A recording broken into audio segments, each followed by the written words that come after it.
Hello students, my name is Akash Singh. I am physics faculty at Resonance Kota. आज जो है हम सारे जितने भी फार्मूलाज हैं क्लास 10th के फिजिक्स के इंपॉर्टेंट फार्मूलाज सारे चैप्टर्स के वो डिस्कस करेंगे। सबसे पहले हम डिस्कस करते हैं लाइट के फार्मूलाज। सबसे पहला जो टॉपिक आता है लाइट के अंदर वो आता है रिफ्लेक्शन। रिफ्लेक्शन क्या होता है कि कोई भी अगर लाइट रे आती है और वो सेम मीडियम के अंदर अगर बाउंस बैक हो जाती है तो उसको अपन क्या बोलेंगे, रिफ्लेक्शन। ठीक है। और जिस सरफेस से वो रिफ्लेक्ट होती है उसको अपन क्या बोलते हैं, मिरर। सबसे पहला जो टॉपिक आता है अपना मिरर, इसका एक फॉर्मूला होता है mirror formula. Mirror formula 1/f is equal to 1/v plus 1/u। ठीक है। f क्या है यहाँ पे, f जो है वो है फोकल लेंथ। v क्या है, v है पोल से इमेज की डिस्टेंस, जहां पर इमेज बनी है उसकी डिस्टेंस। और u क्या है, u है ऑब्जेक्ट जो हमने रखा है उसकी डिस्टेंस फ्रॉम द पोल। ठीक है। अब ये जो वैल्यूज हैं f, v और u की, ये हमें प्रॉपर साइन कन्वेंशन के साथ में रखनी होती हैं। अब हम साइन कन्वेंशन कैसे सेलेक्ट करेंगे, उसका एक तरीका है कि जैसे मान लो ये अपना अगर कोई मिरर है, ठीक है, और ये जो है ये इसकी प्रिंसिपल एक्सिस है, तो इसका प्रिंसिपल एक्सिस और मिरर का जो इंटरसेक्शन पॉइंट होता है जो पोल, वहां से हम डिसाइड करते हैं कि इसका साइन कन्वेंशन क्या आएगा। रे जो है हमारी हमेशा अपन मानते हैं कि लेफ्ट टू राइट जाती है, इंसिडेंट रे जो है वो लेफ्ट टू राइट जाएगी। ठीक है। अब इसको हम एज ए ओरिजिन ले सकते हैं। ठीक है। अगर इस ओरिजिन से लेफ्ट साइड में हम अगर मूव करेंगे, कोई चीज अगर इसके लेफ्ट साइड में रखी है तो हम उसको लेंगे नेगेटिव, और अगर इसके राइट साइड में रखी हुई है तो उसको हम लेंगे पॉजिटिव। सेम उसी तरीके से, ये तो एक्स एक्सिस की अपन ने बात कर ली, सेम उसी तरीके से ओरिजिन के अगर अपन वाई एक्सिस की बात करते हैं तो अगर हम ऊपर की तरफ जाएंगे तो उसको हम क्या लेंगे, पॉजिटिव, और अगर हम नीचे की तरफ जाएंगे तो उसको हम क्या लेंगे, नेगेटिव। तो ऊपर की तरफ जाएंगे तो क्या लेंगे हम, पॉजिटिव, और नीचे की तरफ जाएंगे तो हम क्या लेंगे, नेगेटिव। जैसे ऑब्जेक्ट अगर हमने यहाँ पे रखा है और ये डिस्टेंस u मान लो 10 सेंटीमीटर है, तो हम u की वैल्यू क्या लेंगे यहाँ पे, -10 सेंटीमीटर। ठीक है। ये हमारा फर्स्ट पॉइंट क्लियर हो गया। सेकंड पॉइंट है कि रेडियस ऑफ कर्वेचर जो होती है मिरर की, वो कितनी होती है, twice of focal length. f जो है फोकल लेंथ, ये कितना होता है, r/2। अब रेडियस ऑफ कर्वेचर क्या है, जिस स्फेयर से हमने उस मिरर को काटा है उसका जो रेडियस होगा वो हमारा कहलाएगा रेडियस ऑफ कर्वेचर। और फोकस क्या होगा, जहां पे जो पैरेलल लाइंस जो आएंगी, पैरेलल रेज जो आएंगी हमारी किसके, प्रिंसिपल एक्सिस के, वो जिस पॉइंट पे मीट करेंगी वो हमारा क्या कहेगा, फोकस। और वो जो डिस्टेंस है पोल का और फोकस का वो कहलाएगी फोकल लेंथ। ठीक है। अब इसको अपन समझ लेते हैं, जैसे ये हम एक मिरर ले लिया हमने। ठीक है। अब ये इसका फोकस है और ये इसका सेंटर ऑफ कर्वेचर है, r डिस्टेंस ले लेते हैं। ठीक है। अब कोई एक पैरेलल लाइन अगर आती है तो वो पैरेलल लाइन जो आएगी, ये कॉन्वेक्स मिरर अपन लिया है, तो इसमें जो इसका फोकस और सेंटर ऑफ कर्वेचर है वो राइट हैंड साइड में होगा। ठीक है। कोई अगर पैरेलल लाइन आती है तो वो किस तरफ सीम करेगी, उसका डाइवर्जन जो डाइवर्स होगी इस तरीके से, तो अपने को क्या लगेगा कि ये एक पॉइंट है, फोकस पॉइंट, जहां से वो रेज निकल रही हैं अगर हम सामने से देखेंगे तो। ठीक है। और दूसरा रूल हमें पता है कि कोई अगर ऐसी लाइट है, कोई ऐसी अगर रे है जो सेंटर ऑफ कर्वेचर से पास करती है तो वो बिना किसी रिफ्लेक्शन के, बिना किसी डेविएशन के रिट्रेस कर जाती है अपने पाथ को। तो एक जैसे अपन अगर कोई रे ऑफ लाइट लेते हैं, ठीक है, तो ये अगर आई है तो ये वापस इसी पाथ पे रिट्रेस हो जाएगी। ठीक है। अगर ये एंगल θ1 है,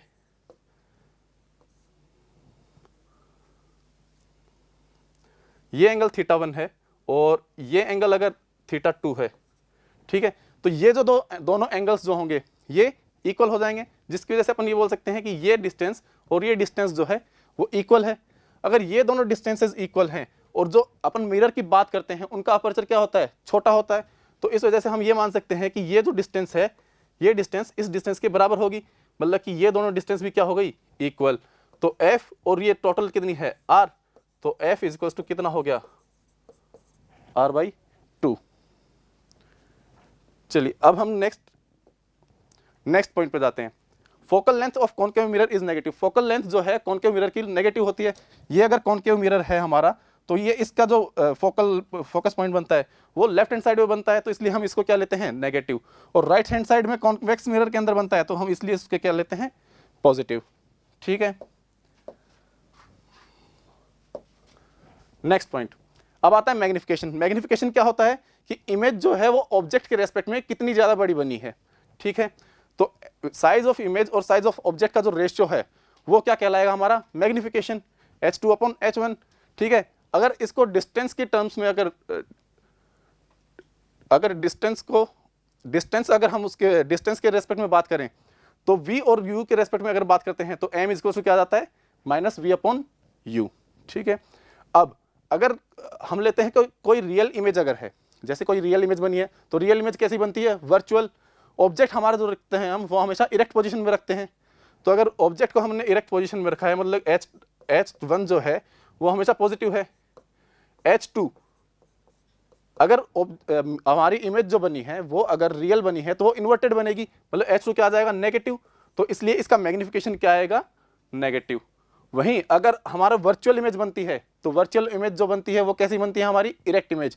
तो H2 भी यहाँ पे क्या हो जाएगा, पॉजिटिव, इसलिए यहाँ पे मैग्निफिकेशन क्या आ गया, पॉजिटिव। अब कॉनकेव मिरर जो होता है, कॉनकेव मिरर जो है हमारा वो वर्चुअल इमेज और रियल इमेज दोनों बना सकता है। ठीक है, और कॉन्वेक्स मिरर जो है वो जो है हमारा सिर्फ वर्चुअल इमेज बनाता है जो कि डिमिनिश होगी। नेक्स्ट पॉइंट ले लेते हैं। अब कॉनकेव मिरर की अगर अपन बात करें, कॉनकेव मिरर में हमें पता है कि कॉनकेव मिरर जब इनफाइनाइट से, मतलब कि बियॉन्ड 2f, मतलब बियॉन्ड 2f, अगर हम एक पॉइंट लेते हैं इनफाइनाइट पे, इनफाइनाइट से अगर कोई रे आएगी तो वो क्या करेगी, फोकस पे इमेज बनाएगी। ठीक है, अगर फोकस पे बनाएगी, फोकस पे एक इमेज बना रही है ये, और दूसरी रे आ रही है ऐसे। ठीक है, अगर ये ऑब्जेक्ट है तो यहाँ पे ये क्या हो रहा है, एक डिमिनिश्ड इमेज बन रही है। ठीक है, उसको अगर हम जैसे जैसे डिस्टेंस उसको पास में लेते आएंगे, जितना हम फोकस इनफाइनाइट से हम टुवर्ड्स द फोकस मूव करेंगे, हमारी इमेज क्या होगी, इमेज की साइज जो है वो बढ़ती जाएगी।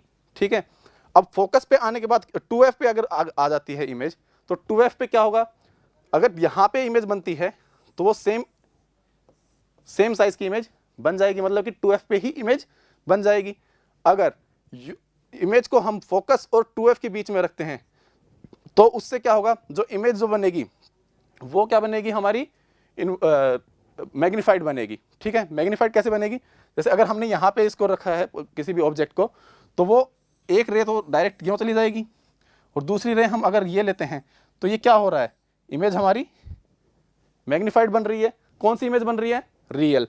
फोकस तक अगर हम रखते हैं तो फोकस तक जो हमारा ऑब्जेक्ट मिरर जो है, फोकस तक, अगर फोकस से लेके इनफाइनाइट के बीच में अगर हम कहीं पर भी ऑब्जेक्ट रखेंगे तो हमारी इमेज कैसी बनेगी, रियल बनेगी और इन्वर्टेड बनेगी। लेकिन फोकस और पोल के बीच में अगर हम ऑब्जेक्ट रखेंगे तो वो इमेज कैसी बनेगी, हमारी वर्चुअल एंड इरेक्ट बनेगी। ठीक है, अब केस ले लेते हैं हम कॉन्वेक्स मिरर का। कॉन्वेक्स मिरर जो है वो सिर्फ एक टाइप की इमेज बनाता है।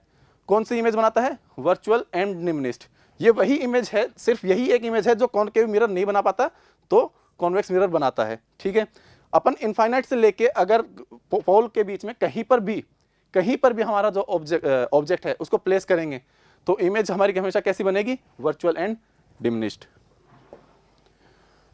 अब आ जाते हैं प्लेन मिरर पे।